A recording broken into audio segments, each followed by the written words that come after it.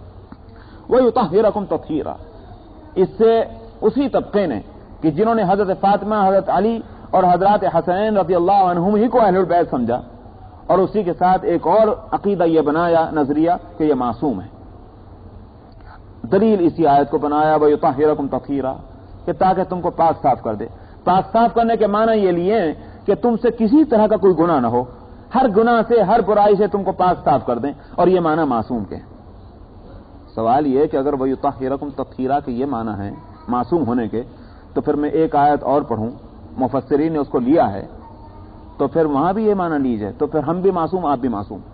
قرآن شریف میں فرمایا کہ فَإِن لَّمْ تَجِدُوا مَاءً فَتَيَمَّمُوا صَعِيدًا طَيِّبًا فَامْسَحُوا بِوُجُوهِكُمْ وَأَيْدِيكُمْ مِنْهُ مَا يُرِيدُ اللَّهُ لِيَجْعَلَ عَلَيْكُمْ مِنْ حَرَجٍ وَلَكِنْ يُرِيدُ لِيُطَهِّرَكُمْ وَلِيُتِمَّ نِعْمَتَهُ عَلَيْكُمْ لَعَلَّكُمْ تَشْكُرُونَ۔ فرمایا کہ اگر تم پانی نہ پاؤ وضو کرنے کے واسطے، تو فرمایا کہ مٹی سے، پاک صاف مٹی سے تیمم کر لو، اور تیمم کا طریقہ بتایا کہ وَامْسَحُوا بِوُجُوهِكُمْ وَأَيْدِيكُمْ، اور اپنے چہرے کو اور اپنے ہاتھوں کو مسح کر لو، یہ تیمم ہے۔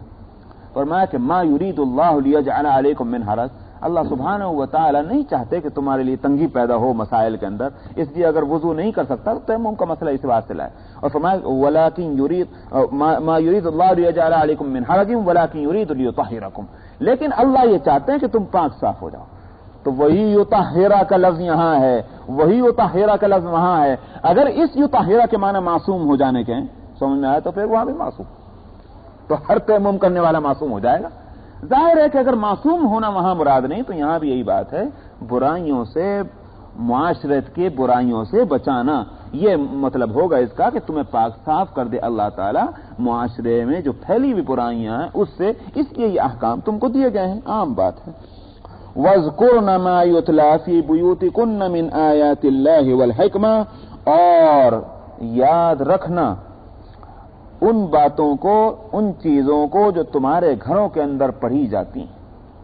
ماں عام لفظ ہے، چاہے وہ قرآن پڑھا جاتا ہو یا حدیث پڑھی جاتی ہو، جو کچھ تمہارے گھروں کے اندر پڑھا جاتا ہے تم اس کو یاد رکھنا۔ اذکرنا کے دو معنی ہیں، ایک تو یاد کرنا، اور ایک یوں کہ یہ پڑھتے رہنا، جسے آپ ذکر کہتے ہیں۔ ذکر کرنے کو کیا کہتے ہیں آپ؟ ذکر کرنے کا مطلب یاد کرنا نہیں ہوتا، بلکہ ذکر کرنے کا مطلب پڑھنا ہے، سمجھ میں آئے، چاہے دل سے پڑھنا ہو یا زبان سے پڑھنا ہو، اسی کو ذکر کہتے ہیں۔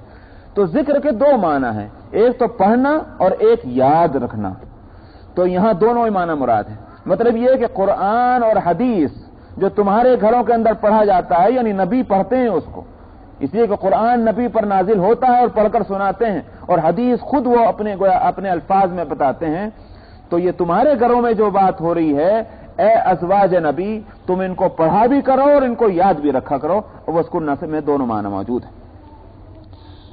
اور ما یتلا، اس لیے کہ ماں کہ میں نے بات بتائی تھی کہ اس میں قرآن اور حدیث دونوں داخل ہیں، اس واسطے کہ آگے والحکمہ کا لفظ من آیات اللہ والحکمہ دونوں خود آ رہے ہیں۔ اور یاد رکھو تم اس کو جو تلاوت کیا جاتا ہے تمہارے گھروں کے اندر، یعنی اللہ کی آیتیں یعنی قرآن، اور حکمہ یعنی حدیث۔ اس لیے کہ مفسرین اور محدثین کی ایک بہت بڑی جماعت، الفاظ ان کے مختلف ہیں لیکن سب کے مراد ایک ہی ہے کہ الحکمہ سے مراد علم پیغمبر ہے۔ ان اللہ کان لطیفا خبیرا، لیکن یاد رکھو، اور کوئی بے خبر ہو کہ نہ ہو تمہارے احوال سے، لیکن اللہ جو لطیف ہیں، خبیر ہیں، لطیف کثیف کے مقابل میں آتا ہے، سمجھ میں آیا؟ مثلا مٹی کے مقابلے میں آگ لطیف، آگ کے مقابلے میں ہوا لطیف، ہوا کے مقابلے میں روح لطیف۔ جتنی کثافت جو ہے کم ہوتی جائے گی، کثافت سے مراد اس کا جسم ہے کہ جو نظر آنے کے قابل ہو، چھونے کے قابل ہو۔ اللہ لطیف ہیں، مطلب ذرہ برابر کثافت نہیں ہے اللہ کی ذات کے اندر۔ تو لطیف اور خبیر، جتنی کثافت بڑھتی جاتی ہے اتنا ہی وہ لمیٹڈ ہوتی جاتی ہے،